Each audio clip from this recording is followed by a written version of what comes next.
Reino Unido, años 70. Lo que alguna vez fue el motor industrial del mundo y el imperio donde nunca se ponía el sol, se había convertido en el paciente enfermo de Europa. La economía estaba estancada, las huelgas paralizaban las ciudades y la esperanza se desvanecía entre la burocracia de un Estado que lo controlaba absolutamente todo. Recuperar la salud de una nación al borde del colapso era una tarea titánica, casi imposible. La responsabilidad de este cambio cayó sobre unos hombros que nadie esperaba, los de una mujer decidida a romper el orden establecido. Margaret Thatcher no solo gobernó, ella inició una revolución que cambió para siempre el ADN británico. Pero este cambio no fue gratuito. Su legado está marcado por una polarización extrema que persiste hasta hoy. Mientras figuras como el actor Stephen Fry la describieron como una monstruosidad ridícula que lo hacía avergonzarse de su propia nacionalidad, otros, como el músico Audes Costello, escribieron canciones esperando con ansias el día de su partida. Sin embargo, nadie, ni sus más fervientes seguidores ni sus críticos más feroces, puede negar que la Dama de Hierro dejó una huella indeleble en la historia. ¿Fue la mejor primer ministro de los últimos 70 años o la peor pesadilla que vivió el Reino Unido?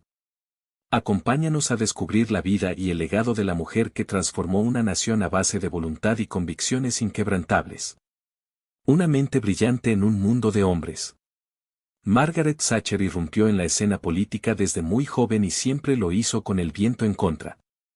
En una Gran Bretaña donde el poder era un club exclusivo de hombres de la alta sociedad, ella tuvo que demostrar una brillantez fuera de serie.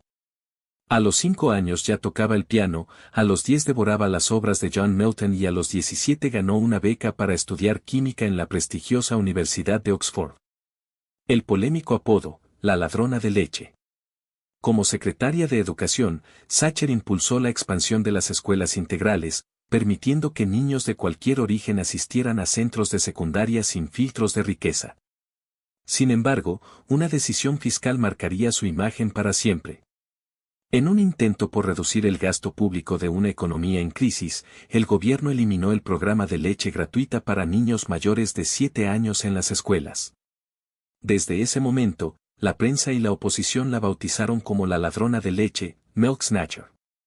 Se le acusó de ser enemiga de la salud infantil y del bienestar social. No obstante, documentos desclasificados años después revelaron que ella se había opuesto inicialmente a la medida, pero tuvo que ceder ante las exigencias de la tesorería. A pesar de esto, el apodo se quedó con ella, forjando esa imagen de frialdad que la acompañaría durante toda su carrera. El pensamiento radical y la libre empresa. En 1974, convencida de que el Reino Unido iba camino a la ruina, Thatcher se unió al político Keith Joseph para fundar un grupo de pensamiento conservador radical.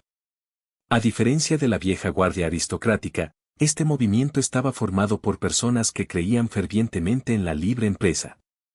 Su mayor influencia fueron los escritos del economista austriaco Friedrich Hayek. Para Thatcher, el libre mercado no era una herramienta de opresión, sino el motor de liberación para las clases trabajadoras. Ella creía que el Estado paternalista asfixiaba el esfuerzo individual. En 1975, decidió dar el paso definitivo y pelear por el liderazgo del Partido Conservador. Estaba lista para romper las tradiciones de antaño y enfrentar las elecciones generales de 1979 con una visión que muchos consideraban extrema. La llegada al 10 de Downing Street.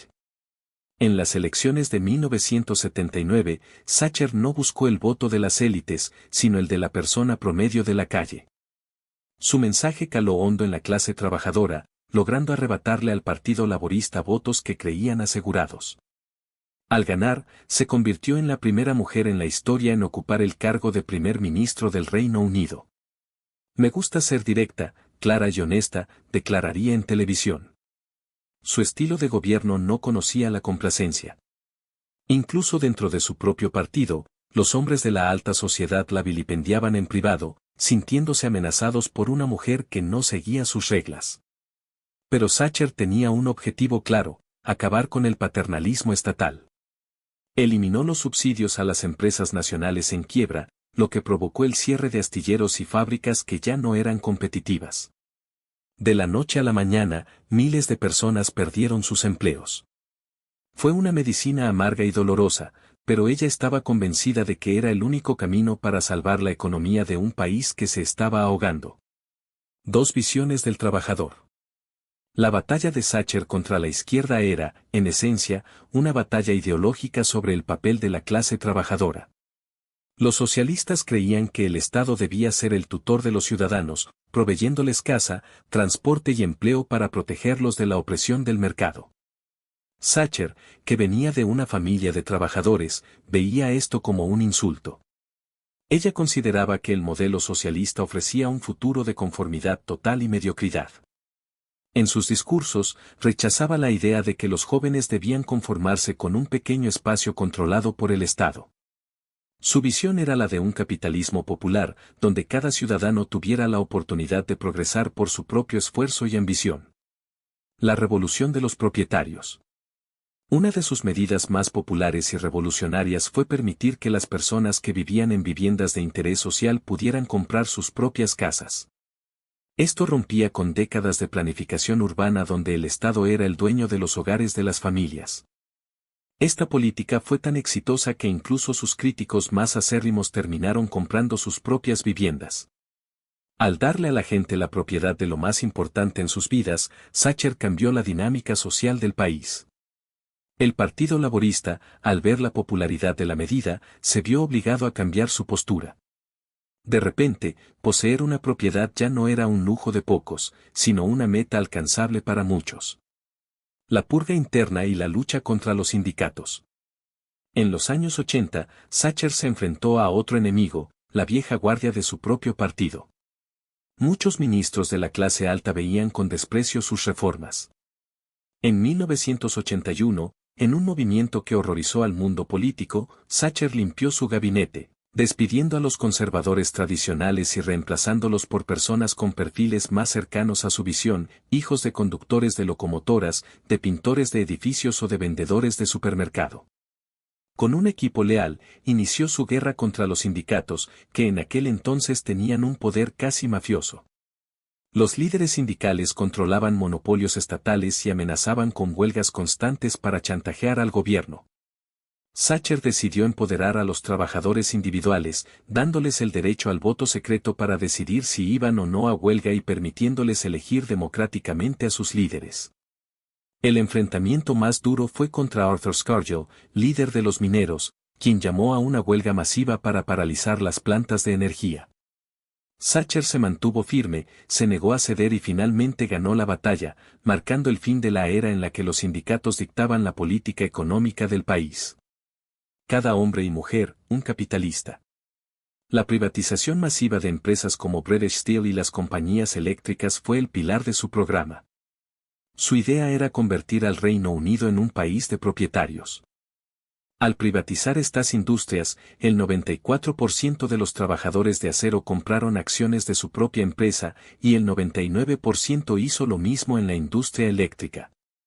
Esto no solo recuperó la riqueza de industrias estancadas, sino que eliminó las interminables colas para acceder a servicios básicos. Tener una línea telefónica o gas pasó de ser una tortura burocrática a ser un trámite rápido y eficiente. La generación Thatcher nació con dinero en el bolsillo, capacidad de viajar al extranjero y la ambición de ser dueños de su destino. La eficiencia y la competitividad se convirtieron en el nuevo estándar. Un legado que divide naciones. Cuando Margaret Thatcher llegó al poder, el crecimiento del Reino Unido era uno de los más bajos del mundo industrializado. En menos de una década, se encontraba entre los más altos. Su revolución curó la enfermedad británica, pero el costo social fue alto. Sus críticos nunca le perdonaron la devastación de las comunidades mineras y el aumento de la desigualdad. Le llamaron odiosa, suburbanos la tildaron de clase media baja y otros la calificaron de costra pútrida. Sin embargo, estos ataques solían venir de sectores que habían perdido sus privilegios o que no soportaban ver a una mujer de clase media rompiendo el statu quo. David Cameron, ex primer ministro británico, afirmó años más tarde que ella estuvo del lado correcto de la historia en los asuntos más relevantes. Incluso los gobiernos laboristas que la sucedieron mantuvieron la mayoría de sus reformas, reconociendo implícitamente que no había vuelta atrás. Por otro lado, opositores como Neil Kinnock sostuvieron hasta el final que Gran Bretaña terminó siendo un país más fracturado tras sus 11 años de gobierno. Margaret Thatcher falleció en 2013, pero la discusión sobre su figura sigue tan viva como en los años 80. ¿Fue la mujer que rescató a una nación de la ruina económica o la que destruyó el tejido social en nombre del mercado? Lo único cierto es que el Reino Unido que conocemos hoy, con sus luces y sombras, es hijo de la revolución de la Dama de Hierro. ¿Qué piensas tú? ¿Fue Thatcher la salvadora de Gran Bretaña o su mayor error político? Cuéntanos tu opinión en los comentarios, nos encanta leer tus perspectivas sobre estos personajes históricos tan complejos. Si te gustó este análisis, no olvides darle me gusta y compartirlo con tus amigos interesados en la política y la historia mundial. Suscríbete al canal y activa las notificaciones para no perderte nuestras próximas entregas sobre los líderes que cambiaron el mundo.